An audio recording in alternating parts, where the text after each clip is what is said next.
हर समाज में भाईचारा पैदा करके आप अपनी वोटों को हाथी छाप पर मुहर लगाकर हाथी का सरकार बनाकर अपना भी हक लीजिए औरों का भी हक लीजिए। ये बाबा साहब ने अपने जीवन की किताबों में लिखा है। साथियों, यह बात मैं आपको बताना चाहूंगा कि धन हो महात्मा ज्योतिबा फुले, उन्होंने इन शूद्रों को पढ़ाने का काम किया। जब पढ़ाने लगे, मैं निचोड़ में सारी बात संक्षेप में कर रहा हूँ, तो उनके माता पिता ने घर से निकाल दिया। उस हालत में एक मुसलमान उस्मान नाम का जमीन दिया, शेख फातिमा माता साबित्री इस बाई के साथ निःशुल्क पढ़ाया। मैं मुसलमान, इन शूद्रों के मैं मित्र हूँ, मैं शत्रु नहीं हूँ।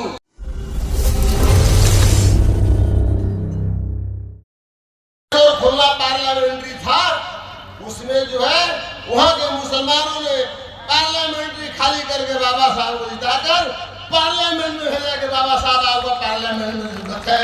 मैं आपके बहुजनों का मित्र हूँ। इस मनोवाद को खत्म करने के लिए 11-12 ईस्वी में मोहम्मद बिन कासिम आया था भारत में। मैं सनातन धर्म को मानने वाला था, विषमता के चलते मैं इस्लाम कबूल कर लिया। भारत के 90% लोगों ने हिंदू से मुसलमान हो गया। बाबा साहब इस हिंदू धर्म से आगे जाकर 14 अक्टूबर 1956 को नागपुर में बौद्ध दीक्षा ले ली, धर्म ले ली।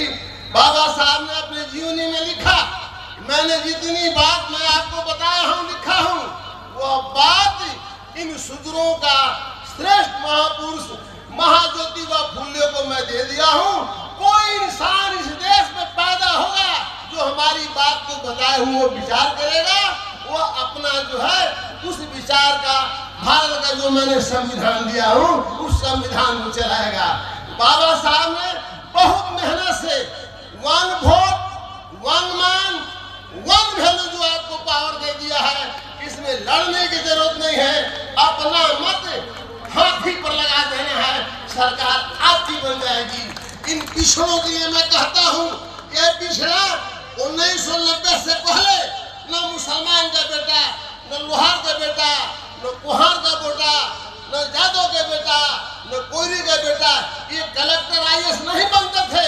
धन हो मानवर कांशीराम साहब, उन्होंने ये दिल्ली क्लब पर धरना देकर मंडल कमीशन को लागू कराकर, तो ये आज इनके बच्चे जो है IAS कलेक्टर बनते हैं।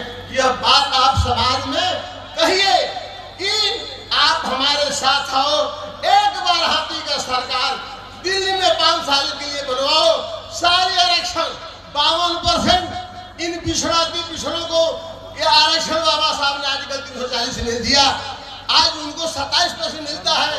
यह बात आपको बताने की जरूरत है। इसलिए मैं कहूँगा कि केंद्र की सरकार चंदा ब्रांड ने एक नियम लाया, बिल पास किया, अखबार में 2-3 दिन पहले मैंने पढ़ा, ये चंदा ब्रांड से नहीं मिलेगा।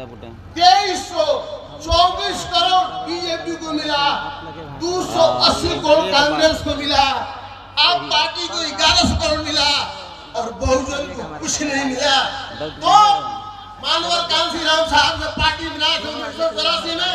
मीडिया ने पूछा कि सरकार आप कैसे चलाओगे, तो साहब ने कहा कि मैं 85 की वकालत करता हूँ, 1-1 रुपया देगा तो 85 करोड़ मुझे मिलेगा। इसलिए मैं कहूँगा आप लोगों से कि आप भी कुछ चंदा देने की आदत डालो। बिना चंदा दिए बहुजन समाज पार्टी को हमारी सरकार नहीं बनेगी।